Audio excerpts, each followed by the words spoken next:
Ketika hamba dipelukanmu, hamba tidak mau pergi dari situ. Ketika kami merasakan ada di dalam embrace rangkulan Tuhan, kemana kami mau pergi menjauhimu? Berkali-kali niat hati kami itu membawa kami jauh. Kami salah Tuhan. Dekat Tuhan itu paling enak. Dekat Tuhan itu paling nyaman. Bukan zona nyaman, tapi paling aman. Hanya dekat Allah saja aku tenang. Daripadanya lah keselamatanku. Problema silih berganti, satu datang, yang lain berlalu. Satu hal yang tidak pernah ada tanggal expirednya, kadaluarsanya, yaitu kekekalan dalam hati kami. Your presence, Lord, hadiratmu Tuhan. Tidak ada yang seperti itu. Your presence for your people. Your presence for every family. Hadiratmu untuk setiap keluarga. Hadiratmu untuk setiap gereja. Hadiratmu Tuhan. Your presence. Bayangkan suatu hari kami di sorga bersama dengan Engkau, tidak lagi merem mata, membayangkan Tuhan di mana. Hanya bisa dirasa, tidak bisa dilihat. Suatu hari kelak kami akan memandangmu wajah dengan wajah. Betapa saat itu adalah saat yang tidak akan pernah membosankan. Tuhan, sebelum kami suatu hari ya Tuhan, sampai kepada kekekalan. Biarkan kekekalan itu yang membimbing langkah kaki kami. Jangan kami salah jalan. Jangan kami menjadi orang yang sia-siakan kehidupan. Kami mau melakukan segala sesuatu di atas muka bumi ini yang mempunyai nilai dan berdampak kekal. Give us a vision today. For the visionless yang tidak punya.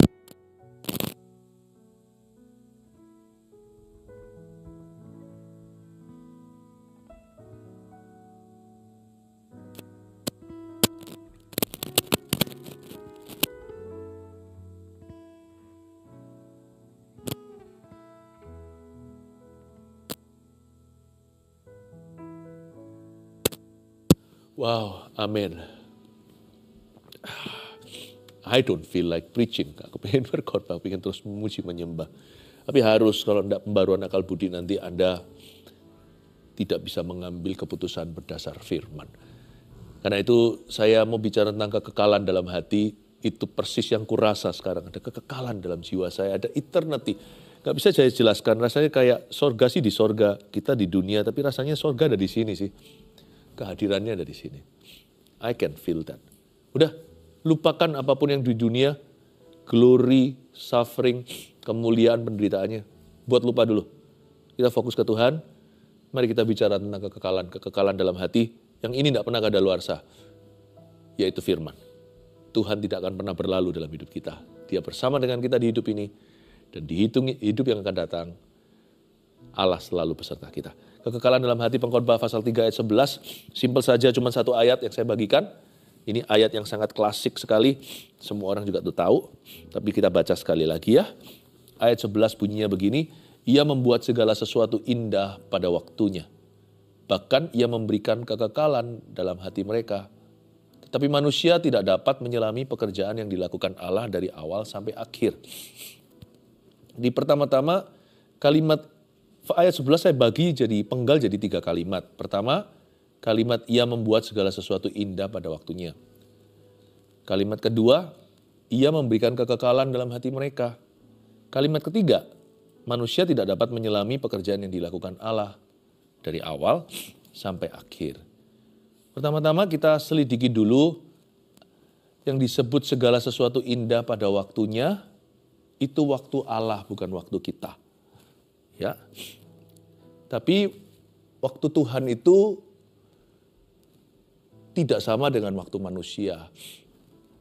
Suka duka kita harus jalani, jamnya sama. Perbedaan zona waktu Amerika Asia, tapi semua orang harus melalui waktu jam 1, jam 2, jam 7, jam 12. Kita semua dijebak dengan waktu dunia. Tapi jangan hidup di dalam waktu dunia. Hiduplah dalam rencana Bapa. Itulah waktu Allah. Ketika di hidup Anda tidak terjadi apa-apa, doa pun belum kunjung dijawab, tak ada tanda-tanda terjadinya mujizat, gak apa-apa. Jalanlah dengan Tuhan. Jalanlah dengan setia. Asal Tuhan besertamu, kekekalan selalu ada di jalan Anda. Saya mendingan jalan sama Tuhan dan hidup saya nggak kemana-mana. Daripada saya pergi kemana-mana tanpa Tuhan, saya pergi sendirian dan hanya bergantung dengan kekuatan dan hikmat manusia saja. Asal Tuhan beserta dengan saya berada di dalam secuil kekekalan dalam kehidupan saya. Hidup saya tidak akan terbuang sia-sia. Jangan jadi orang kalau Tuhan belum datang, lalu dia pergi meninggalkan Tuhan.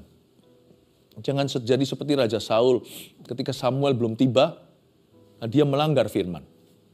Mana katanya, Tuhan mau buat mujizat, kok belum juga. Manusia itu cenderung hanya fokus pada perkara sementara. Dia ngalami masalah, aduh sakit, dia minta anestesi, minta obat biusnya.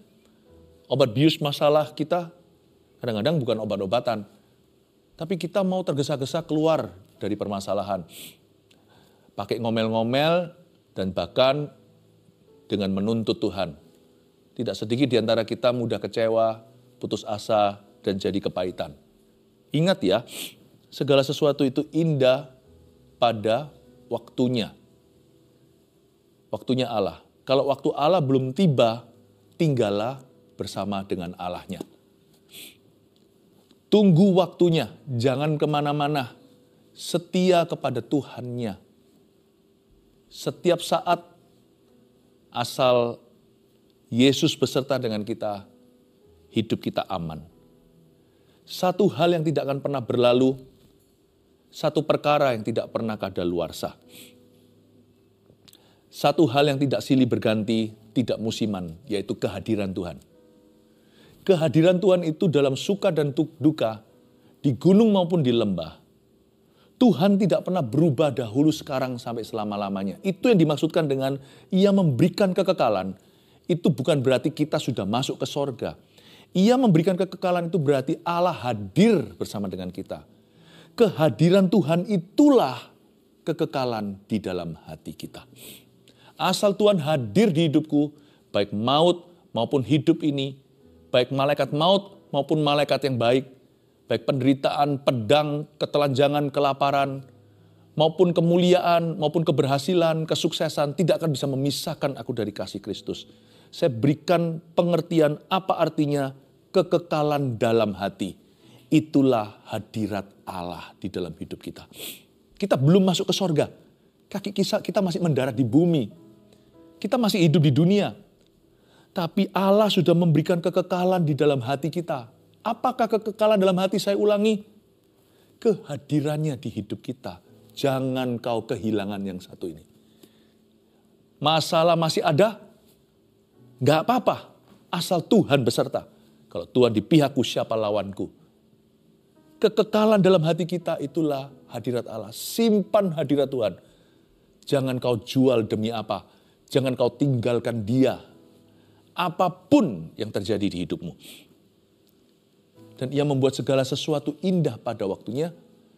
Asal Tuhan ada untuk kita, berjalan bersama dengan kita, dan berada di pihak kita, Dia pasti akan bekerja sama mendatangkan kebaikan untuk orang-orang yang mengasihinya. Ia membuat segalanya indah pada waktunya. Masalah itu datang dan pergi.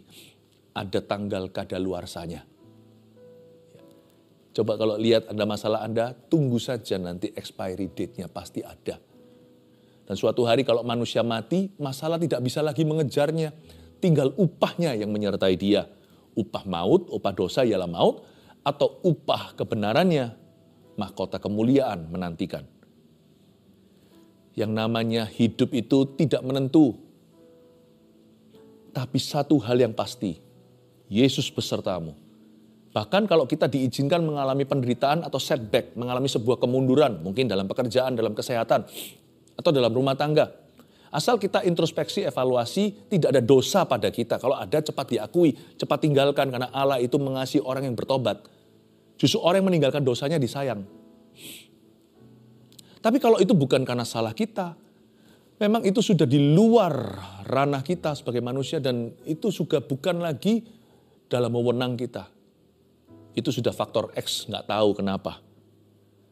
Kalau memang penderitaan harus terjadi di hidupmu, gunakan itu sebagai kesempatan untuk mengenal Tuhan. Karena itu yang kekal. Nanti kalau masalah itu sudah selesai, Anda sudah kehilangan kesempatan itu untuk mengenal Tuhan dalam masalah tertentu. Jangan-jangan kalau diulang Anda gagal lagi. Selalu GR dulu, ini cepat lambat akan selesai nih masalah ini. Atau kalau nggak selesai suatu hari toh orang akan mati. Ini pasti akan selesai. Nah aku kan kehilangan kesempatan ini untuk mengenal Tuhan soal ini. Nanti kalau lewat, nggak tentu aku akan ulang, nggak tentu akan mengalami itu lagi. Waduh, berarti kan aku tidak teruji. Imanku nggak terbukti di masalah itu dulu aku gagal. Nggak boleh. Saya nggak boleh izinkan masalah ini usai, selesai. Saya harus menang. Saya harus dapatkan mahkota saya. Justru orang dalam permasalahan itu harus GR dulu. Bentar lagi ini akan berlalu. What should I do? Apa yang harus kulakukan? Jangan sampai nanti suatu hari di kekekalan, semua orang di sorga tahu bahwa saya gagal di area itu. Cintaku tidak sempurna pada Tuhan. Nggak boleh. Aku tuh masih akan menuju pada kekekalan. Semua sukses dan gagal di dunia itu sementara. Tapi di kekekalan aku akan memperoleh upah. Aku tidak boleh gagal. Jangan sampai aku mengecewakan. Justru karena Tuhan terima saya apa adanya, saya justru tidak boleh mengecewakan dia. Justru karena Tuhan itu sudah mengasihi saya nggak perlu buktikan apa-apa. Maka saya terlebih lagi ingin dan rindu untuk menyenangkannya. Masa ada orang yang mengasihi Anda di penjara, dia yang keluarkan Anda, dia yang pasang, dia yang kasih uang tebusan. Bahkan orang itu pernah menyelamatkan Anda dari kebakaran, dia sendiri terkena luka bakar. Lalu dia sekolahkan Anda sampai kuliah, dia jodohkan Anda, nikahkan. Ya kan? Suatu hari bermasalah ketika mau melahirkan anak, dia yang belan-belanin, telepon dokter sana sini dengan koneksinya sehingga akhirnya lahir dengan sehat walafiat. Masa ketika datang ke rumah Anda pukuli orang itu? Meskipun dia sudah mengasihimu demikian rupa, mau diapakan lagi dia tetap akan mencintaimu, dia sudah cinta mati. Masa dipukuli? Nggak mungkin lah. Kita pasti sungkan setengah mati, dia datang ke rumah kita, pasti kita ingin suguhkan semua yang terbaik. Kalau perlu itu semua rumah kasih dia. Kalau perlu kita sujud, sungkem di bawahnya. Kalau perlu kita berkata, bagaimana aku bisa membalas kebaikanmu, dengan apa aku balas engkau? Kecuali dengan mengasihimu. Pasti kita ingin mengasihi dia, menyenangkan dia. Pasti kita akan membuat dia sekerasan-kerasan mungkin di rumah kita. Pasti kita akan ekspresikan semua cinta kita dan semua syukur terima kasih kita. Gimana aku bisa luapkan rasa thanks atau terima kasihku kepadamu. Demikianlah kita dalam hidup kita yang sementara ini dengan semua persoalan dan problema. Ingat loh ya, dia itu ada di hatimu dan di hatiku. Dan suatu hari semua ini yang kita lihat, rasakan, panca indera ini semua akan pergi. Semua ini akan selesai di bumi. Lalu kita akan hidup bersama dengan dia di rumah Bapa yang baka. Bisa nggak kita ngaca waktu itu dan berkata, I have made you proud, haven't I? Aku dalam membuatmu bangga, aku menyenangkanmu selama hidupku. Atau kita nanti di sana malu, ya dulu aku gagal total. Meskipun dia mencintai aku, tapi aku tidak pernah berkesempatan. Atau lebih tepatnya, aku buang semua kesempatan untuk menyenangkan dia. Jangan ngomel, jangan mengeluh. Ini waktunya kita itu memperlakukan kekekalan di dalam hati kita dengan benar. Ia membuat segala sesuatu indah pada waktunya. Masalah pasti berlalu. Tapi Yesus tetap akan di sana selama-lamanya di hati Anda. Apa yang Anda lakukan? Coba Anda pikirkan bagaimana kita harus hidup sekarang dalam kacamata kekekalan. Perlakukan Tuhan dengan benar dalam hidupmu. Kasih dia. Jangan cintai dia demi nafsu atau karena kepingin sesuatu. Kasih dia karena dialah mempelai pria. Kita ini mempelai wanita. Suatu hari kita itu perkawinan anak domba Allah. Gereja dan Kristus itu dikawinkan selama-lamanya. Kita akan hidup bersama di rumah Bapa yang baka. Perlakukan Tuhan mulai sekarang di dunia. Di dunia ini kekekalan sudah ada di dalam hati. How do you treat Christ today in your life? Waktu kita sukses, kita lupakah? Diajak doa kita susah. Tidak pernah kita kembali terlalu sibuk. Kenapa sibuk mencari dunia? Nanti waktu kita susah, kita juga tidak mencari dia. Kita marah sama dia. Treat Christ. Perlakukan Kristus dengan benar. Sejak hidup sekarang di dunia. Itu yang dimaksud. Ia membuat semuanya indah pada waktunya. Bahkan ia memberi kekekalan di hati mereka. Tapi manusia tidak dapat menyelami pekerjaan yang dilakukan Allah dari awal sampai akhir. Tuhan memang menutupi masa depan bagi kita.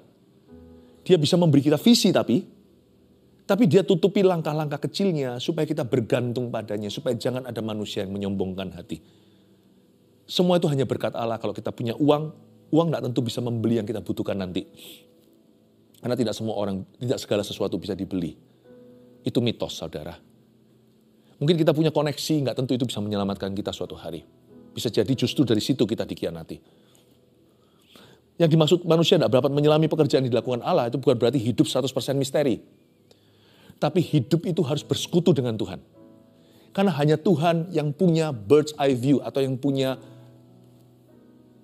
punya mata elang itu cuma Tuhan. Hanya Tuhan yang bisa melihat dari sisi drone surga. Melihat jangka panjang hidup kita. Bukankah ada ayatnya? Manusia memikirkan jalannya namun hanya Tuhan yang menentukan langkahnya. Ayat ini seolah-olah di kitab Amsal nih, seolah-olah terdengar pesimis. Bukan, itu maksudnya tugas kita hanya punya visi yang benar. Visi hidup yang berdampak kekal. Tapi nanti jalannya satu persatu, langkah demi langkah, kita bergantung pada Tuhan. Misalnya di Surabaya, kota Surabaya, ada kota sebelah namanya kota Malang. Puji Tuhan sekarang ada jalan tolnya. Dahulu nggak ada, malah lewat dulu lumpur di Sidoarjo. Waktu kita pokoknya tahu, tugas kita hanya tahu kita mau ke tujuan mana. Saya mau pergi ke kota Malang misalnya. Nanti di tengah jalan macet atau enggak? Nanti di tengah jalan itu ada hal-hal yang di luar dugaan atau enggak? Kita nggak tahu. Tugas kita sebagai manusia hidup di sisi yang namanya mortalitas atau sisi yang bisa mati. Tugas kita hanyalah menemukan visi yang bernilai kekal.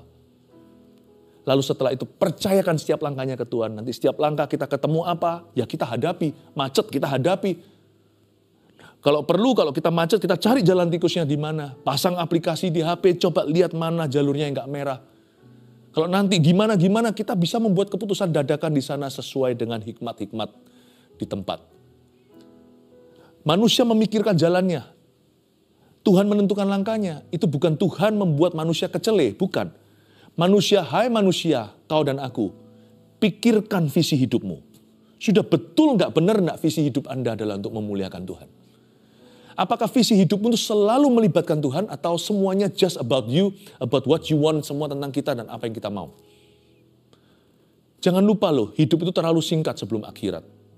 Apapun yang kau jadikan visi, kalau itu tidak ada Tuhan di dalamnya, itu berakhir sia-sia gigi jari. Dan akhirnya kita akan menjadi orang yang betul-betul sekarat dan menjadi orang yang melarat di sorganya yang bakal kita betul-betul tidak akan punya pahala apa-apa. Pastikan visi hidupmu itu kau pikirkan. Hai manusia, manusia memikirkan jalannya.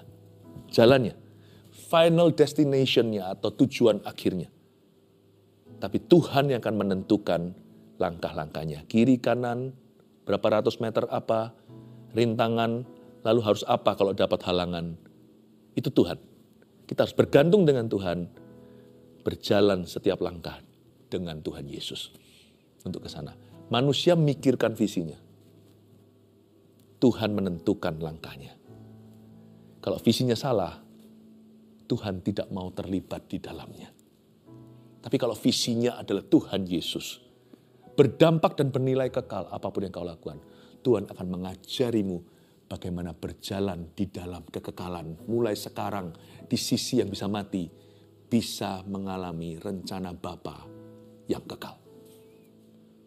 Apa yang kau lakukan di hidup ini tidak kau lakukan berdampak dalam kekekalan kalau kita melibatkan Tuhan.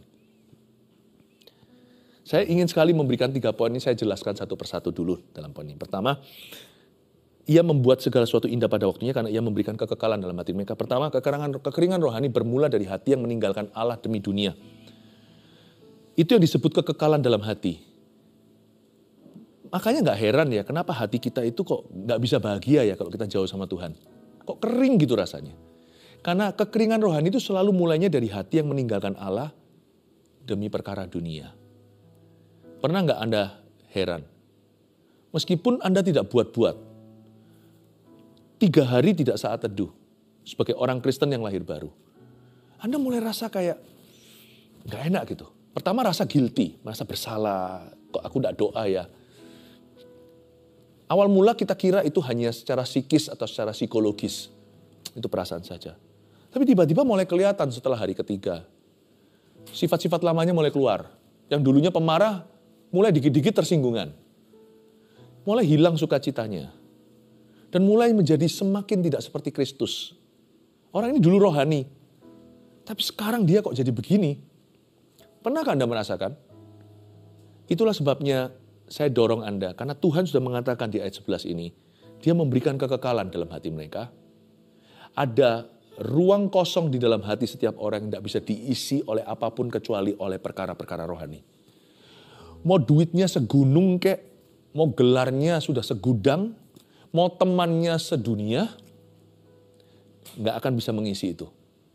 Kekeringan rohani tidak bisa diisi oleh apapun juga. Karena kita dicipta dalam gambar dan rupa Allah. Dengan kata lain, sebelum kita ini manusia jiwa, bisa mikir, punya keinginan. Sebelum kita manusia daging atau kedagingan, panca indera bisa diraba, bisa dicium, bisa dilihat. Kepingin makan, selera makan kita pun beda-beda. Ada yang suka pedas, ada yang gak berani pedas. Sebelum kita semua ini, kita ini makhluk rohani. Dan waktu kita belum kenal Kristus, manusia roh kita mati. Makanya itu kita gak ngerti kenapa orang kalau nyembah Tuhan bisa nangis sekali. Kita bilang kok cengeng sekali. Kita gak ngerti. Waktu kita berdoa di gereja gitu, lalu pendetanya di depan. Kenapa mereka berdoa ke pendeta? Kita semua satu ruangan yang lahir baru tahu. Kita semua sembayang sama Tuhan.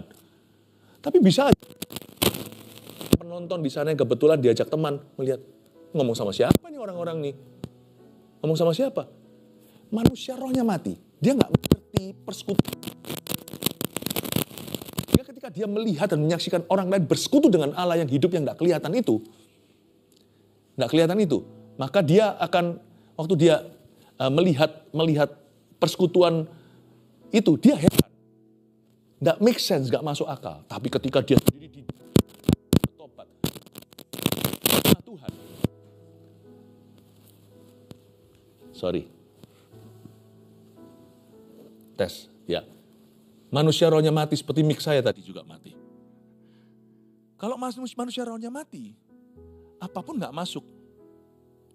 Suara Tuhan gak keluar.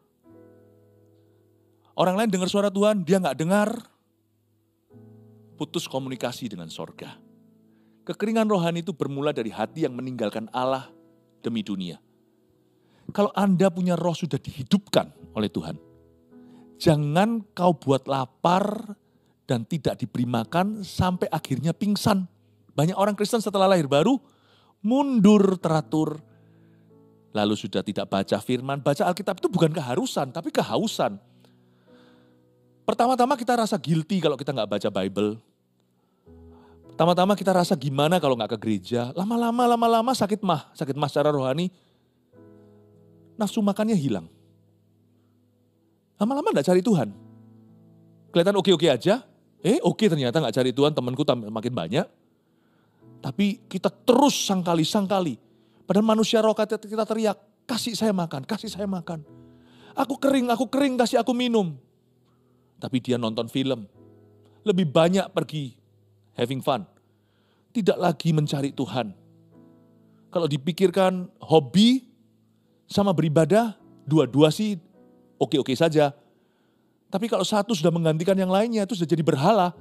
Hobinya saja. Tuhan sudah tidak lagi menjadi prioritas utama. Lama-lama dia kering rohani. Orang kering rohani itu tidak kerasa dia kering. Tiba-tiba dia jadi pemarah. Tiba-tiba kebiasaan buruk kembali. Dulu orangnya itu manis sekali, sekarang menjadi seorang yang kritis yang gak perlu lagi. Orang yang sarkastis, orang yang suka menyerang orang lain, orang yang kepahitan. Kekeringan rohani itu tidak munculnya sebagai kekeringan. Tapi mulai masuk berbagai macam dosa di dalam kehidupannya. Ketika kita mulai membuat lapar kekekalan dalam hati kita. Untuk sesuatu yang sifatnya sementara. Kenikmatan dunia yang sementara.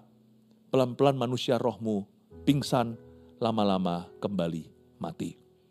Itulah sebabnya poin nomor 2, jangan lupa. Ya, manusia roh kita hanya bisa dipuaskan oleh Roh Kudus dan firman Tuhan. Tidak heran di dalam surat perjanjian baru dituliskan janganlah biasakan diri meninggalkan ibadah, menjauhi ibadah. Seperti yang dibiasakan banyak orang, tapi saling meneguhkanlah, saling menguatkan satu dengan yang lainnya menjelang hari Tuhan.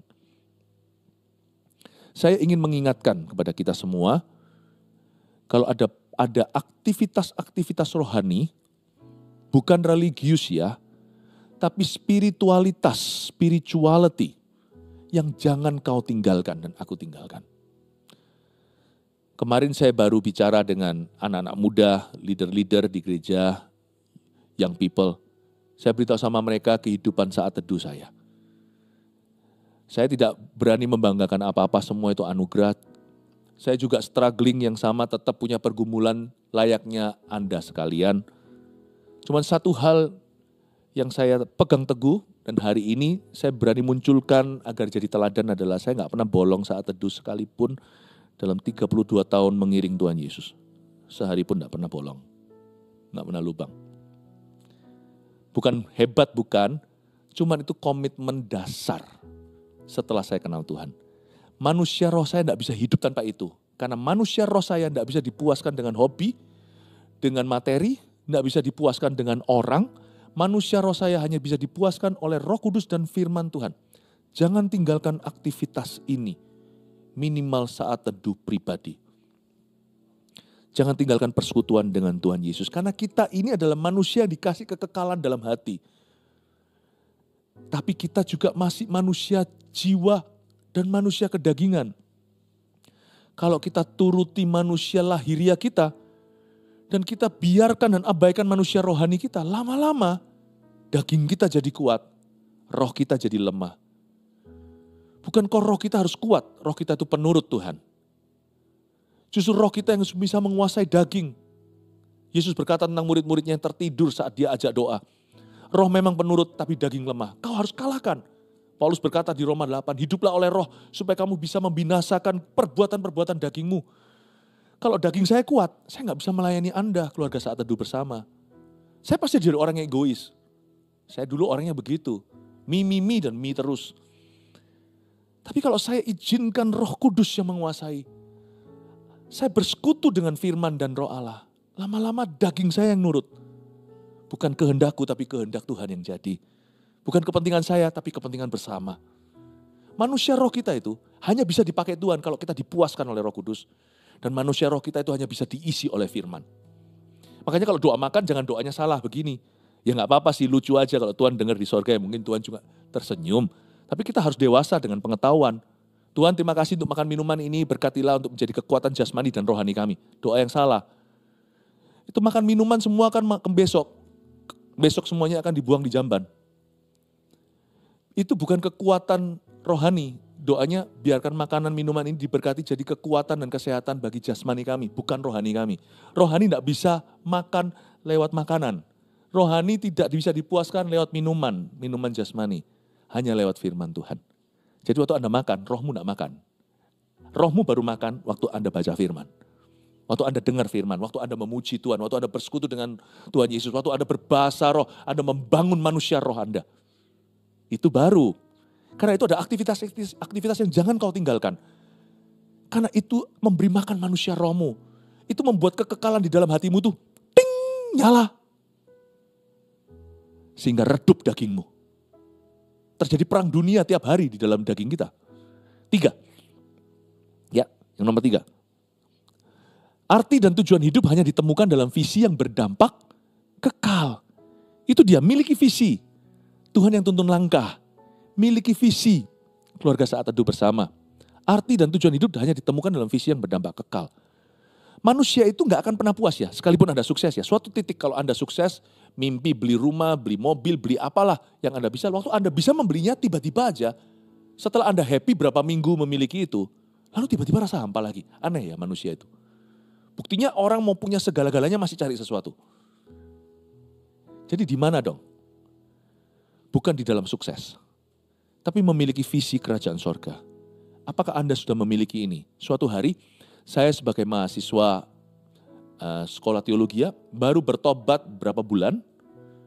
Ya, 32 tahun yang lalu saya bertobat terima Yesus, langsung kuliah, masuk ke sekolah teologi di Kanada. Saya mencari visi atas hidup saya. Saya tahu saya rindu melayani Tuhan, tapi saya harus bisa menemukan apa gitu yang bisa jadi pegangan hidupku. Karena saya tidak tahu nanti langkah ke depan masih banyak. Cari jodoh yang benar, nanti ke depan lagi nanti saya mau tinggal di negara mana, karirnya seperti apa. Banyak hal yang merupakan pertanyaan.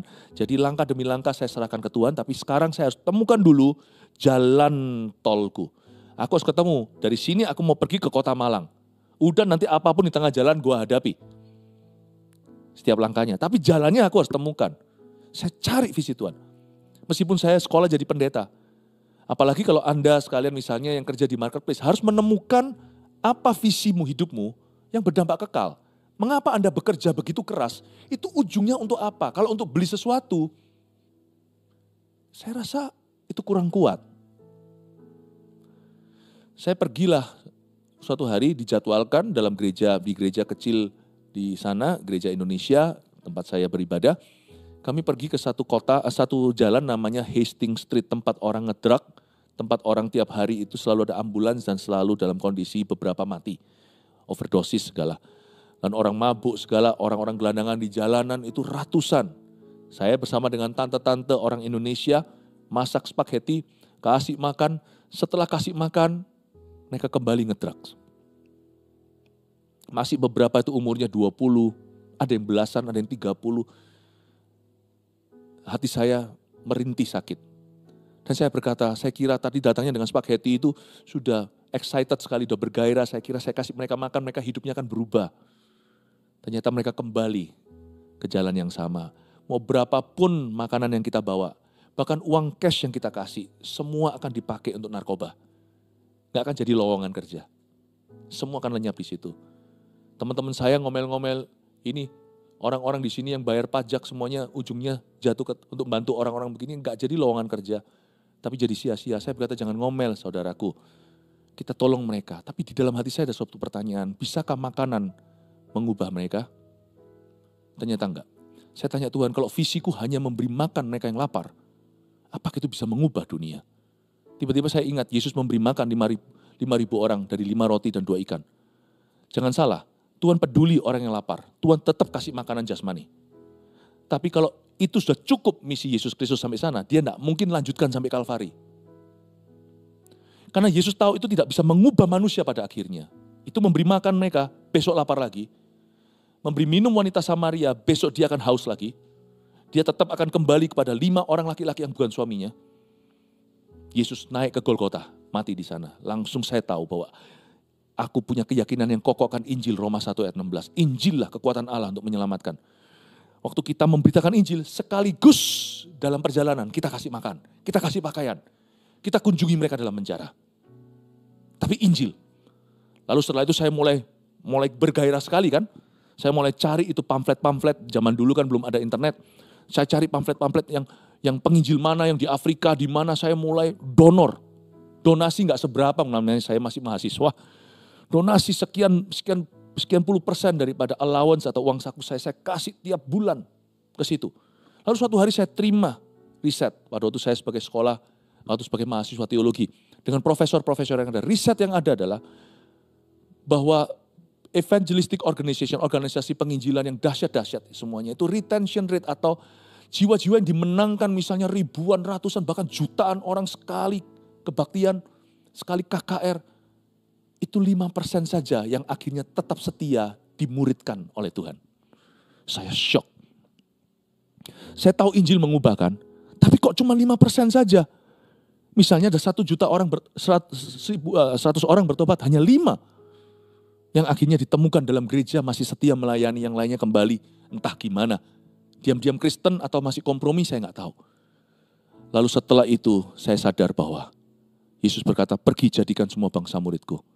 Paulus merintis gereja di mana-mana. Singkat cerita saya pulang ke Indonesia. Suatu hari berdoa, saya mengalami perjumpaan dengan Tuhan. Disitulah dicetuskan, dirikan 1000 gereja lokal yang kuat. Dan 1 juta murid Kristus di dalamnya. Saya tangkap baik-baik, hidup untuk ini, saya mau mati dalam ini. Saya nggak bisa mengubah seluruh dunia. Mungkin bagian kita hanya mengubah 1000 titik dan 1 juta manusia di sana. Saya berkata inilah visinya. Dari Hastings Street sampai ke Afrika, saya tidak ke sana, tapi saya mendukungnya. Sampai akhirnya saya mengerti bahwa ini visi hidupku yang akan aku jalankan. Ini menjadi visi GMS yang hari ini saya gembalakan. Saya dorong Anda kalau Anda belum punya visi seperti itu jalan tolnya. Apapun profesi Anda, semua kita itu langkah-langkahnya itu ke sana. Dan saya hanya mau itu yang mau lihat itu digenapi sampai saya mati. Saya tahu kekekalan di dalam hati. Suatu hari saya lihat wajah Tuhan, tidak akan kecewa. Saya tahu Tuhan, I've done my due, I've done my part. Aku lakukan bagianku. Itu membuat hidup bahagia, jadi pendeta, pengusaha, ibu rumah tangga, mahasiswa. Itu membuat hidup kita jadi bermakna, kekekalan dalam hati. Poin ketiga tadi, arti dan tujuan hidup hanya ditemukan dalam visi yang bermakna, berdampak, kekal. Miliki visi itu, jangan kerja keras for nothing. Hanya akan kerja keras untuk perkara-perkara duniawi.